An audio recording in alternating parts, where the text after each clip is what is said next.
O vento salgado chicoteava a praia desolada, levantando partículas de areia misturadas com microplásticos. Ali, onde as ondas outrora depositavam conchas cintilantes, agora traziam um fluxo constante de detritos.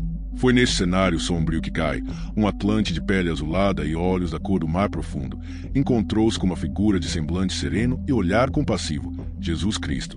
Kai segurava em suas mãos um fragmento de coral, outrora vibrante e cheio de vida, agora pálido e esquelético, branqueado pela toxicidade da água.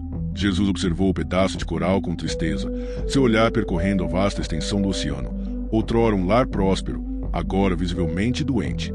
Mestre, a voz de Kai ecoou com a tristeza das profundezas, vosso mundo da superfície está a sufocar o nosso. Jesus assentiu, e Kai o guiou para as profundezas, para o coração de seu lar ancestral. Desceram por entre colunas de água turva, passando por cardumes de peixes magros e doentes. Chegaram a uma gruta que Kai lembrava como um lugar de beleza radiante, com cristais pulsantes corais dançando em sinfonia. Agora, o lugar estava escuro, sufocado por uma camada de lixo que pairava como um sudário. Um Atlante ancião, suas longas madeixas prateadas flutuando ao seu redor como algas mortas, gesticulou para a devastação, seus olhos carregando a memória de tempos melhores. Bolhas de ar poluído subiam das profundezas, um testemunho silencioso da doença que consumia seu mundo.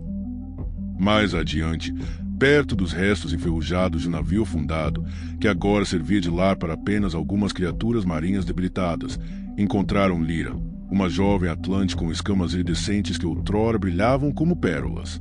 Seus olhos estavam marejados enquanto apontava para um cardume de peixes mortos flutuando sem vida na superfície acima. A angústia de seu povo era palpável, a promessa de um futuro vibrante afogada na poluição. Lyra implorou a Jesus, não com palavras, mas com um desespero silencioso em seu olhar. Em um raio de luz tênue que milagrosamente perfurava a escuridão das águas poluídas, Jesus estendeu a mão para Kai, que emergia das profundezas. Em seus braços, Kai carregava uma pequena criatura marinha, suas barbatanas deformadas, sua pele coberta por manchas estranhas. Ele ofereceu a criatura a Jesus, um presente triste, um testemunho mudo do sofrimento infligido à vida marinha. Jesus acolheu a criatura com ternura, seu olhar carregado de uma profunda tristeza. Finalmente, sobre uma formação rochosa submersa, adornada com algas escuras e garrafas plásticas presas, Kai e Jesus contemplaram juntos a superfície do oceano.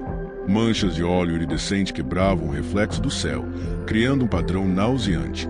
O silêncio entre eles era pesado, carregado pela compreensão compartilhada da magnitude do problema. Vosso povo, disse Jesus, sua voz ecoando suavemente na água, deve compreender a urgência de suas ações. O que fazem à superfície, fazem também às profundezas.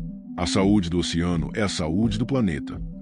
Kai assentiu, a esperança e a preocupação dançando em seus olhos azuis. A conversa com Jesus não havia trazido uma solução mágica, mas havia reacendido uma chama de esperança. Os Atlantes sabiam que a batalha pela saúde de seu lar seria longa e árdua, mas agora sabiam que não estavam sozinhos em sua preocupação. A compaixão nos olhos de Jesus era um farol, um lembrete de que a cura, embora difícil, era possível. E assim, o ser das profundezas e o Filho do Céu compartilharam um momento de silenciosa determinação, unidos pela causa da restauração dos oceanos, um lar para muitos e um componente vital do delicado equilíbrio da vida na Terra.